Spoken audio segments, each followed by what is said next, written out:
He was repeatedly dragged out of his bed by his feet and hosed down. A support worker who'd obviously been in the army, and he'd said to the service users, "I'm going to come in with my big boots, I'm going to stamp on your head." And that happened after Winterbourne View, Marie. How could things have got any worse than Winterbourne View? The people that we'd spoken to, that we would chat to, we'd talk to, we'd take tins of biscuits to, that they were actually doing it. We're actually on that video doing some of the most awful things. We were in tears. We had no choice, Marie.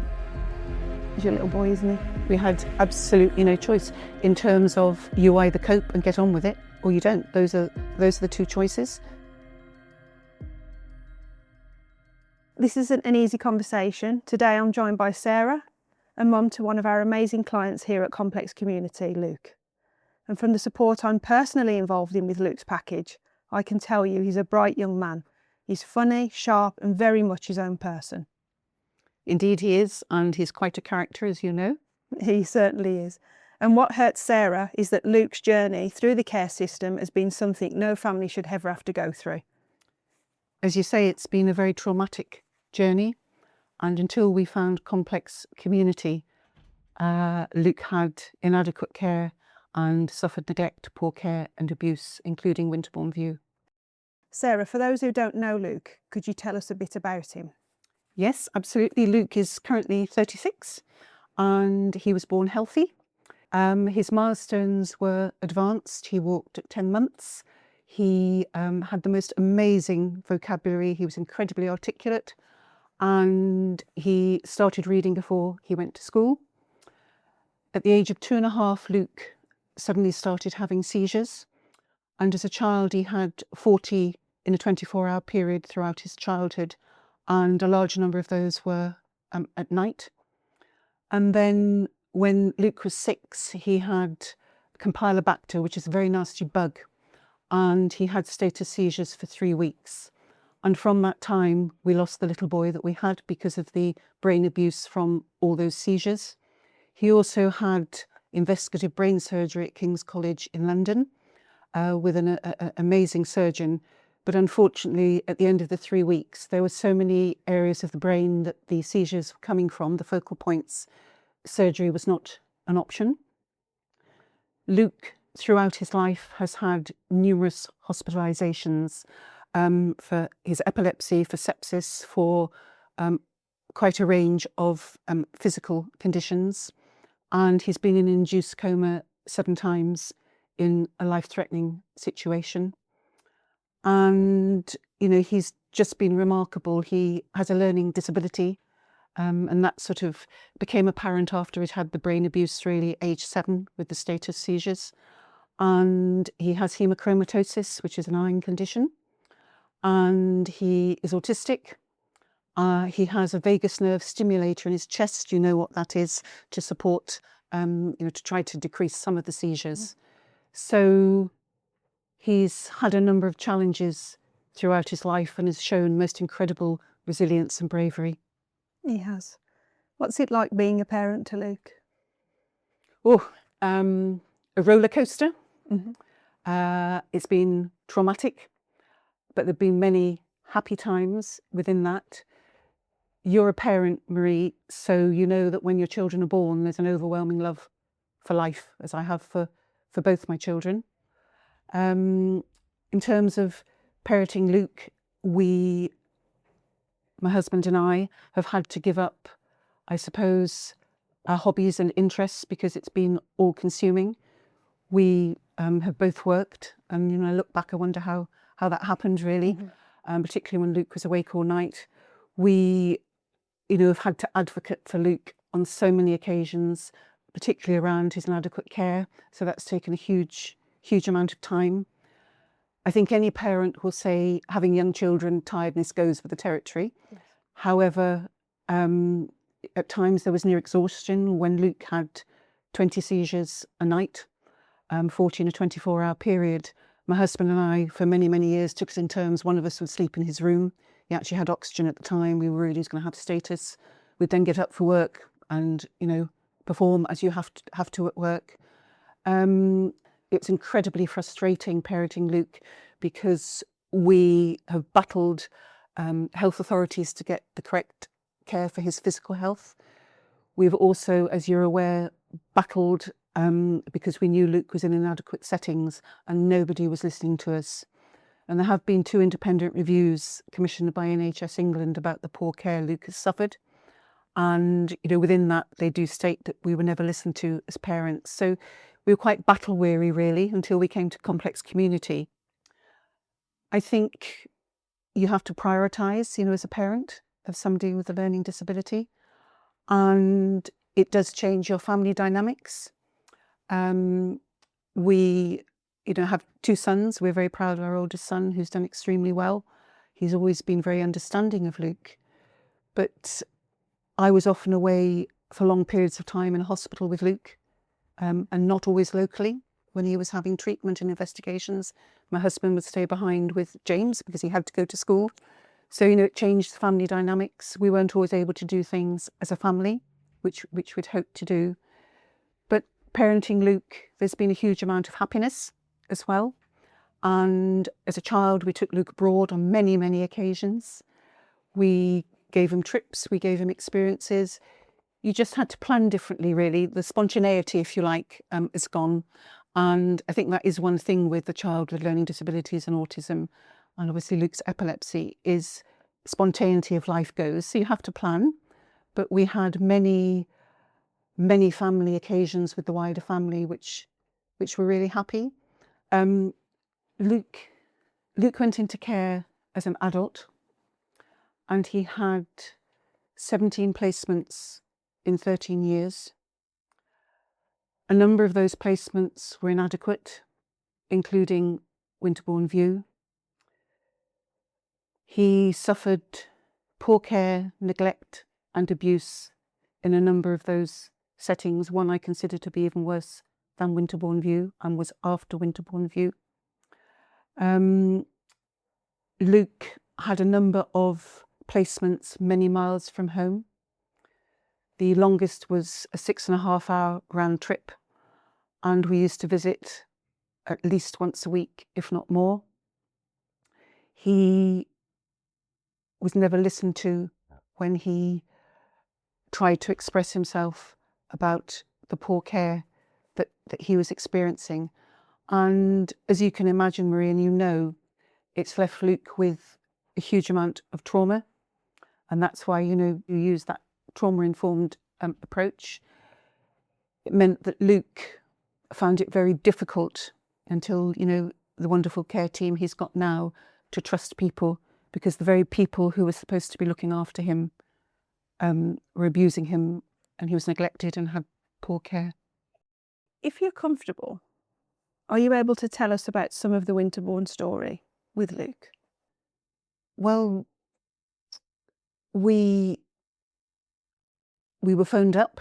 I'm not sure if it was the day before the Panorama programme was aired or 2 days before, and somebody from the local authority, and they said that there'd been some secret filming at Winterbourne View, and that this programme was going to be aired. So we were obviously shocked, but we absolutely were very naive. We didn't have the realisation of actually what we were going to see on that video. So we watched the video, and there was absolute shock, disbelief. We were in tears. The very people that we met on a regular basis when we went to visit Luke, or we actually took him home for weekends sometimes, that we would chat to, we'd talk to, we'd take tins of biscuits to, that they were actually doing it. The people that we'd spoken to were actually on that video doing some of the most awful things. And, Luke suffered neglect, poor care and abuse. I don't wish to talk about some of the abuse that he suffered, and particularly the abuse at night, but just to give you some examples, Marie, he would be standing, and it happened not just to him but to other service users. Staff would come from behind and sort of kick in the legs so he fell over, and then they'd sit on top of him. They'd spray his water bottle over him. He was repeatedly hit and punched, and Luke quite often stood up for other service users because, as you know, Luke is smart and verbal. Luke is never very swift to get up in the morning, again, as you know, because if he's had seizures during the night, he needs to sleep them off. Yeah. If he's had 4 seizures, he needs to sleep them off.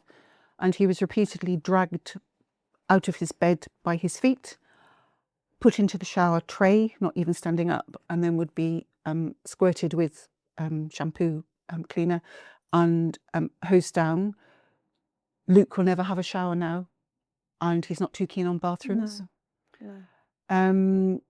He had some horrible things said about the family, that your family don't love you and things like that.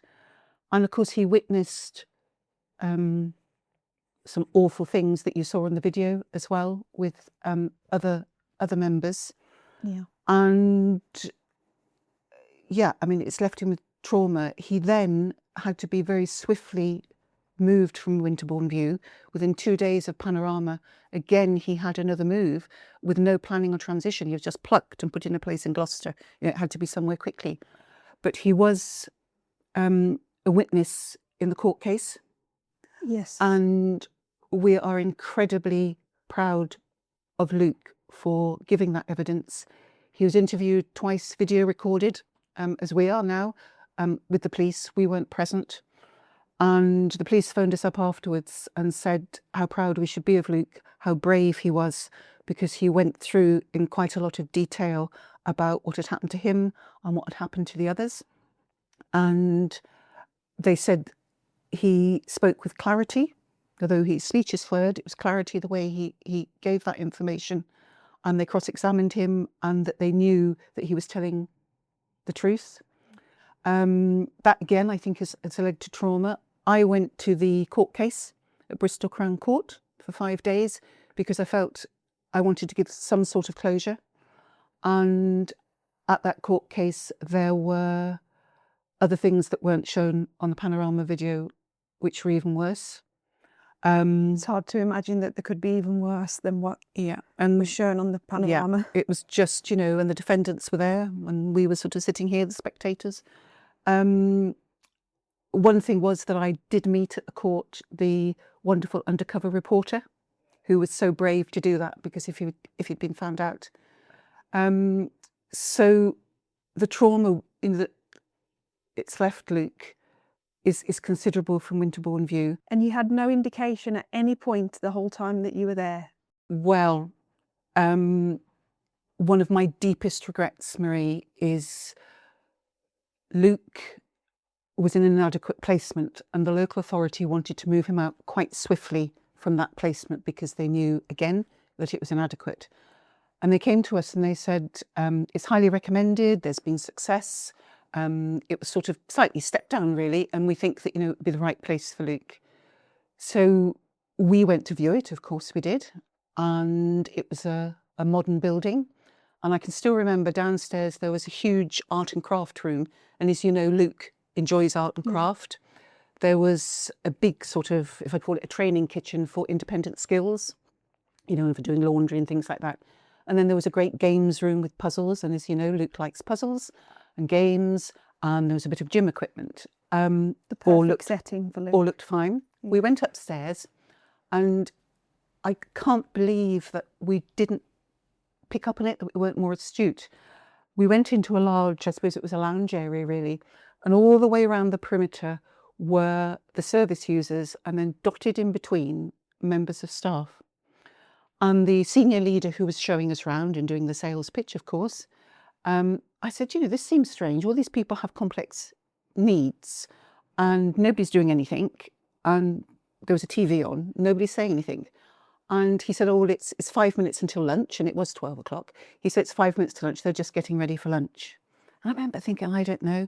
But we went on, and the sale pitch, local authority who with us said, it's a great place. So I deeply regret that we never picked up on that. I don't think that's a failing of yourself though, Sarah. I think if it's been recommended by the local authority, you walk into a perfect setting. But I missed it.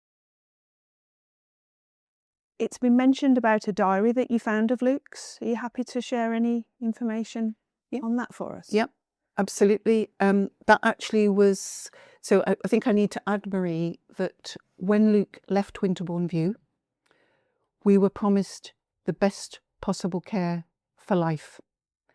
Luke went into 3 inadequate placements after Winterbourne View, and one of them we consider to be far worse than Winterbourne View. It was closed. There were 2 independent reviews about the shocking care that he'd had, and the diary was found at the placement after Winterbourne View. Okay. One of the placements after Winterbourne View, and it was a notebook actually, not a diary. And when Luke moved from that unit to the community, we were sorting out his things, which things were broken, what we'd take home store, what was going to go into his house. And we stored some of the things in our shed, like we all do. And I said, we must sort that shed out. And I was sorting through these things, and I found this notebook. And in it, I think there were 46 pages of things that Luke had written down that had happened to him that he'd never told us. An example, one was a support worker who'd obviously been in the army, and he'd said to the service users, I'm going to come in with my big boots and I'm going to stamp on your head. There was one that really broke my heart, that a particular bully, member of staff, had written, Luke, your parents take your brother and girlfriend at the time, now wife, on holiday. They don't take you because they don't love you and because you're so naughty. They said things like Luke had saved up for what he thought was quite a nice watch, he'd saved up for it. And they said, oh, your father said that, we could have that watch. It was just, well, I was in tears really, and I know you've read it. Am I right in thinking they didn't even know which house he lived in? You're absolutely correct. Luke lived in a residential area, and these people knocked on the door on the way Luke was the last house, and said, do you know a gentleman with epilepsy who needs 24-hour care? They hadn't even got the address with them. They didn't even know his name. So can you imagine, with all the trauma Luke has had, and some of the trauma was at night, you have 2 people sitting in your lounge as we are. You've never met them. To provide you with care. And that happened after Winterbourne View, Marie. And how could that happen? Yeah, you ask yourself, how could things have got any worse than Winterbourne View? Yeah, absolutely. For a diary like that to be written by Luke. Yeah, and Luke came out of Winterbourne View in 2011. The court case was 2012, and he didn't go into the community until 2019. So from 2011 to 2019, he had 2 inadequate placements then, and also one that was requiring improvement. I have to ask, what did that do to you as a family? A friend once asked me that, does it ever feel too much? And I said, if you imagine a backpack and you've got a couple of things in your backpack, and then somebody else puts something else in that backpack, and somebody else puts something else in, and that backpack then becomes really heavy and you become very weary. How did you keep going when it felt overwhelming? Well, we had no choice, Marie. He's your little boy, isn't he? We had absolutely no choice in terms of you either cope and get on with it or you don't. Those are the 2 choices. Fortunately, my husband and I have always been very much a team, and a tag team within that. We had no help with Luke as a child. And if you think Luke is 36 now, learning disability and autism, there was far less known then. So we had no help, throughout his childhood. And my son and daughter-in-law, a wonderful daughter-in-law as well as a wonderful son, they've always been very supportive. How do we cope? As I say, we're very much a team. I talk to friends, a bit of chocolate, a glass of wine or a gin or 2. And then I see my 2 wonderful grandchildren, and the world seems a better place. So focusing on today, forgetting about the past, although it's still very, deep in your heart. Tell me about Luke's support from Complex Community. It's a huge relief to have Complex Community, the wonderful staff team, and you, Marie, with us. as parents, for the first time, we feel listened to. The care package for Luke is based very much around Luke. That is such a thing that we've never had in the past.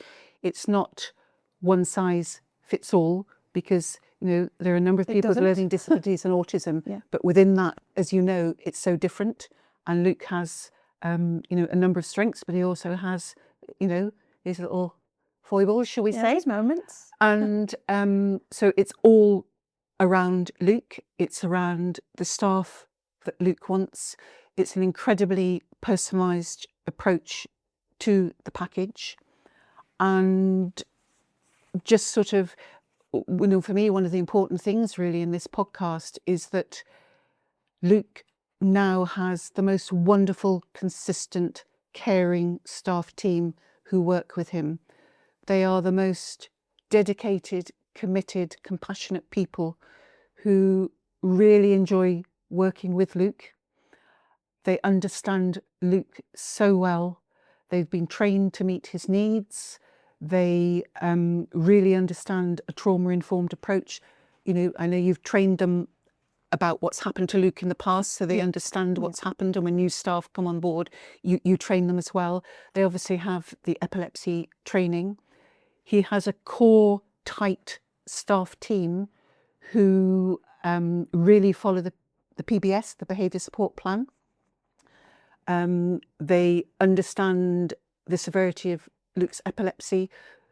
As you know, Luke is at risk of SUDEP, sudden death by epilepsy, so they absolutely know the procedures to put in place. Yeah. They're really smiley people. They're not judgmental people. They're just passionate about what they do, and they like working with Luke. And to have that tight core team just makes such a difference, rather than those two people who came and sat on his sofa and you'd never met them.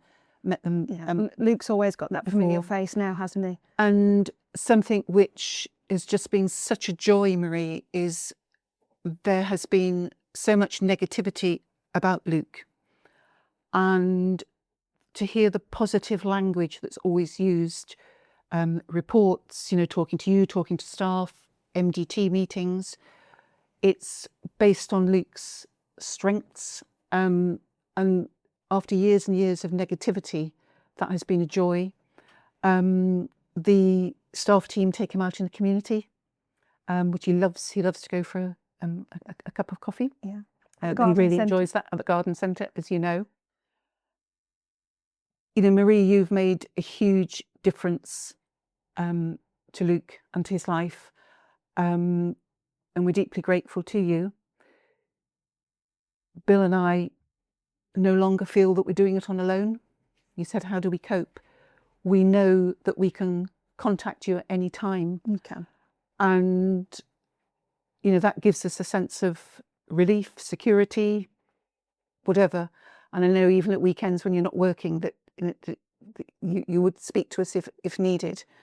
And you won't accept any poor practice. You're quite robust and rigorous about that. And, it's all centred around Luke, but there have to be certain systems and processes, of course. And, you're so robust with that and ensure that the staff team are aware of it.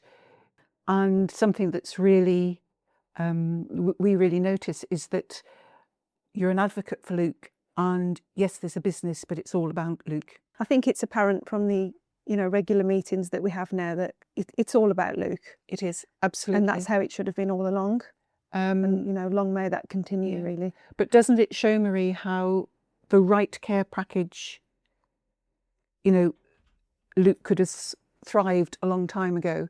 And I know he's very unwell at the moment and in a lot of pain, but up to now, he's made the most tremendous progress with you in complex community. And, for the first time, he's got those trusting relationships. They're clear to see, aren't they? Yeah. The relationships between Luke and his, his core team. Absolutely. It's very clear to see the trust there. So we are very grateful to you all.